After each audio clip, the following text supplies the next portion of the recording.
zombam do Evangelho. Quando nós olhamos, irmãos, para o momento da história da igreja de Filadélfia, eles acreditavam tanto no arrebatamento da igreja, e você vai lembrar disso. Muitos falavam assim, 1000 chegará, mas de 2000 não passará. Eles acreditavam que o arrebatamento seria no ano de 2000. Eu acredito que não é só eu que ouvi isso, você também deve ter ouvido isso.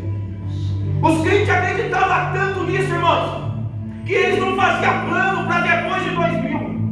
Eles acreditavam que no ano de 2000 Jesus viria e arrebataria a sua igreja. E tem base bíblica para isso. Porque quando nós olhamos para as Escrituras Sagradas, nós vamos ver Jesus mostrando de forma profética que isso vai acontecer. Quer ver um exemplo? Quando nós vemos a parábola do bom samaritano. Jesus, ele representa o bom samaritano. O homem que estava caído, que foi ali, que apanhou dos ladrões, representa eu e você. O dono da estalagem representa o Espírito Santo, que a estalagem é a igreja. Ele vai deixar 2 moedas, 2 denários. E ele vai dizer assim, esses 2 denários eu vou deixar para que você possa cuidar dele. E se passar alguma coisa, quando eu voltar eu pago. Aí nós olhamos esse texto e parece que não traz muita informação. É gostoso falar assim, está faltando o bom samaritano, porque o sacerdote, ele olha quem está caído, não ajuda, o levita não faz nada. Mas quando você olha para esse texto, com fundamento profético, você vai ver que cada denário valia por um dia de trabalho. Então Jesus está deixando 2 denários, Jesus está dizendo assim, daqui 2 dias eu volto. Aí nós entendemos porque Pedro vai dizer que um dia para Deus é como 1000 anos, e 1000 anos como um dia. Salmos vai falar a mesma coisa. Então Jesus já estava deixando, irmãos, algo anotado no coração dos discípulos. Se prepara, daqui 2000 anos eu estou de volta. É por isso que está mais perto do dia do arrebatamento hoje do que ontem. 2000 anos já se passaram. Pastor, mas e daí? Jesus então errou? Claro que não. Ele falou assim, e se passar alguma coisa, quando eu voltar eu pago. Aleluia. Porque o momento em que nós estamos vivendo não é mais momento de estar cochilando em 2 pensamentos. Não é mais momento de estar, irmãos, em cima do muro. Não é mais momento de falar assim, hoje eu não vou para a igreja, amanhã eu vou. Porque verdadeiramente hoje pode ser o último culto. Todos os sinais que tinham para acontecer já aconteceu. O único sinal que falta acontecer é o arrebatamento da igreja. Isso é fato. Quer ver outro exemplo que Jesus deixou bem detalhado, que depois de 2000 anos ele voltaria? Quando ele vai para Gadara. Ele põe o pé em Gadara e o demoniado gadareno vem com tudo. Só que quando ele bate de frente com Jesus, ele se prostra e adora.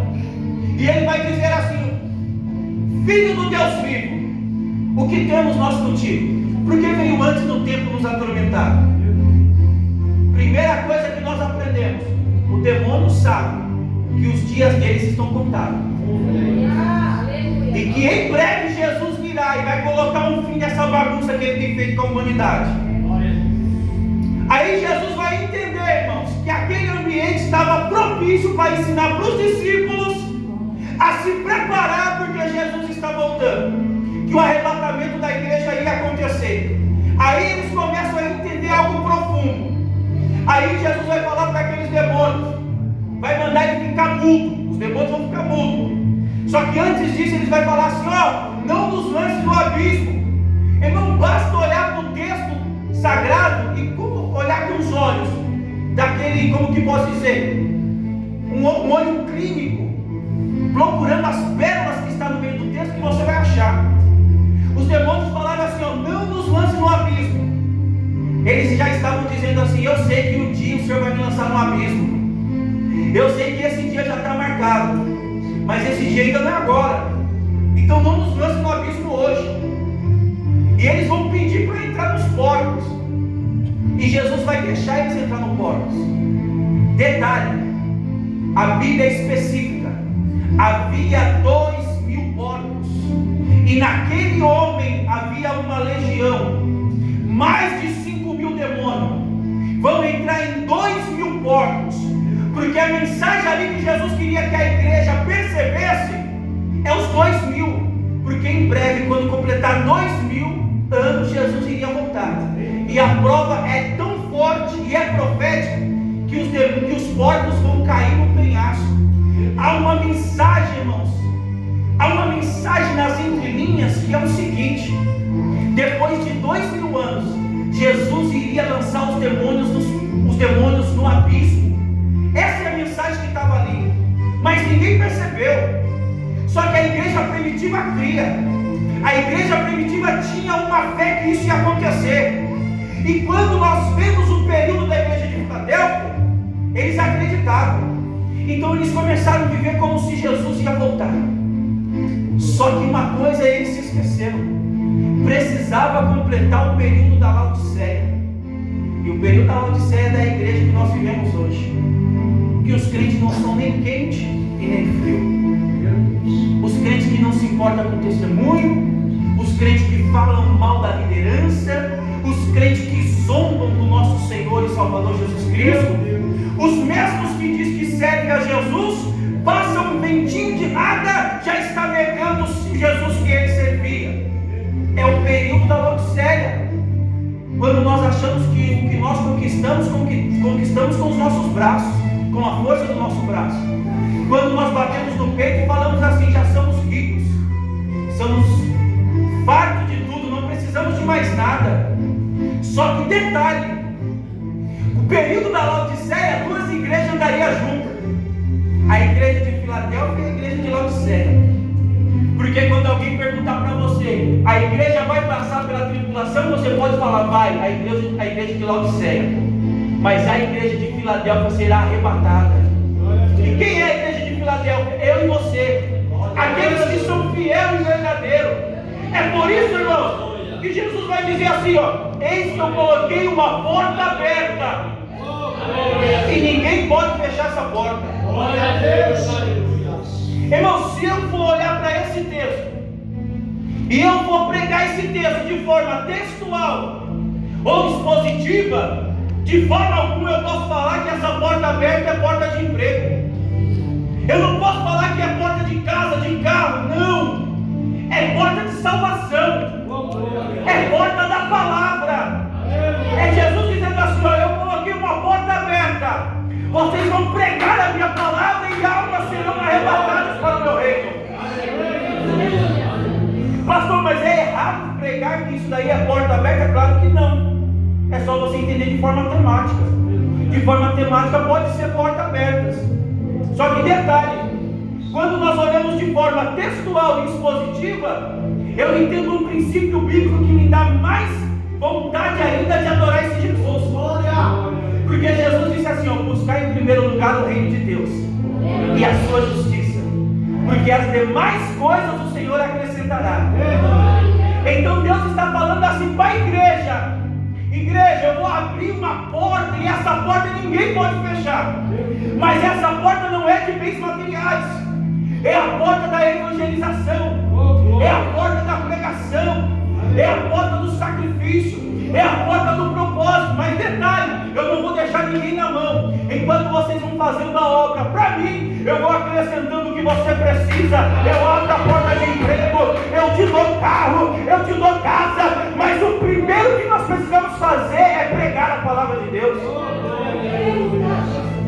Porque quando nós colocamos a nossa força, o nosso entendimento, a nossa disposição para o reino, Deus, ele nos abençoa. Deus não tem problema em abençoar ninguém, irmãos. O que Deus não quer é perder você para a bênção dele. Tem muita pessoa que fala assim: Deus, dá um carro para mim que eu vou estar todo dia na igreja. Eu vou buscar um irmão que mora longe, que não tem carro, que às vezes falta no culto porque mora muito longe. Aí Deus abençoa com o carro. Primeira coisa que ele faz: praia. Segunda coisa: shopping. Depois passear com a família. Pastor, não pode? Claro que pode, mas não nos dias de culto, pelo amor de Deus. E se você fez um voto com Deus, cumpra. Porque o mesmo Deus que dá, ele tira. Deus não tem problema em dar, e também não tem problema nenhum em tirar.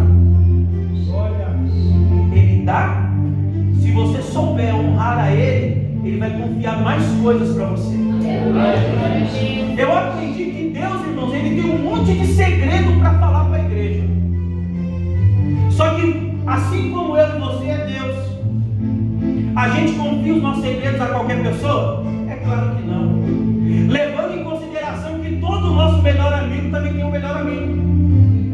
Quando você fala algo para o seu melhor amigo, ele vai falar para o melhor amigo dele. O melhor amigo dele também tem um melhor amigo. Então Deus tem segredo e Ele quer contar o segredo dele para nós.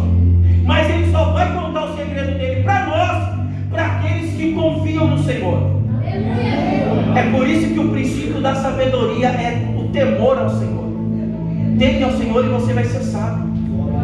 Irmãos, eu vejo muita gente na igreja que é inteligente, mas não é sábio. E esse é um dos privilégios de pastorear. Que você começa a lidar com pessoas, você começa a ver e você começa a entender como que as pessoas funcionam. Tem muita pessoa inteligente demais, irmãos. Eles pegam a Bíblia, eles conhecem cada coisa da Bíblia, mas não tem sabedoria. Não sabe lidar com dificuldades, com afronta. Não sabe lidar com circunstância contrária. É inteligente, mas não tem sabedoria. Quer um exemplo de alguém inteligente? Uma pessoa inteligente sabe que tomate é fruta. Mas uma pessoa sábia nunca vai colocar um tomate numa salada de fruta. Essa é a diferença de quem é inteligente e quem é sábio. Aí Deus está procurando nos dias de hoje pessoas que sejam sábias, porque a sabedoria é temer a Deus. Você teme a Deus, você é sábio. Aí Deus vai confiar coisas a você. Aí se cumpre a palavra de Deus: sede fiel no pouco e sobre o muito eu te colocarei. Irmão, Deus é assim, Ele trabalha desse jeito. Não há muita coisa para entender como que Deus trabalha. Deus não procura pessoas capacitadas, Deus procura pessoas disponíveis. Aleluia. Tem muita gente capacitada, mas não está disponível para a obra de Deus. Aí Deus fala: capacitado eu não quero, eu quero disponível. E quem é disponível não precisa nem ter capacitação. Deus, Ele capacita. Eu acho lindo, irmãos, nesses dias que nós estamos vivendo, tem muita gente que quando vai louvar ou quando vai pregar traz cada técnica, sabe fazer tantas coisas, você fala: meu, a pessoa é profissional, mas não é disponível para a obra de Deus. Faz o que quer, quando quer, não pede bênção para a liderança e ainda por cima questiona a liderança. Sabe o que eu aprendi lendo o livro de Apocalipse? Que Deus, Ele respeita a hierarquia. A igreja não é de Cristo. Ele poderia ir lá para as igrejas e falar: está tudo bagunçado, vamos colocar as coisas em ordem. Ele falou: não, eu vou falar com o apóstolo. O apóstolo vai falar com os pastores, e os pastores vão colocar a igreja em ordem. Você entende que a igreja, ela tem um dono? Tem muita gente aí fora que fala assim: eu não preciso de igreja. Também não precisa de Cristo. Porque para você ver Cristo, só vem Cristo dentro da igreja. Pastor, mas isso daí é uma heresia. Então nós vamos rasgar o Apocalipse. Porque Jesus é o que passeia no meio dos candelabros. O candelabro aqui é a igreja. Ele tem as estrelas nas mãos. As estrelas são os pastores. Então, se eu quero ver Jesus, eu preciso do intermédio da igreja. Então esse povo aí que está falando que não precisa de igreja, que quer viver o Salmo 23, o Senhor é o meu pastor, está fora, irmãos. Você precisa de igreja, precisa de uma liderança. E detalhe, não é você que trata com líder, quem trata com líder é Cristo. Toda repreensão de baixo para cima é rebelião e não repreensão. Você lembra quando Arão e Miriam tentou contra Moisés? Toda repreensão de baixo para cima não é repreensão, é rebelião. Eles estavam certos, mas não era eles que deviam fazer isso. Quando Deus quer repreender, Ele repreende, porque Deus repreende para que haja cura. O homem repreende para expor a nossa nudez. Deus não permite ninguém expor a nudez de ninguém, porque perante Deus todos nós estamos nus. Você quer ver como João vê Cristo?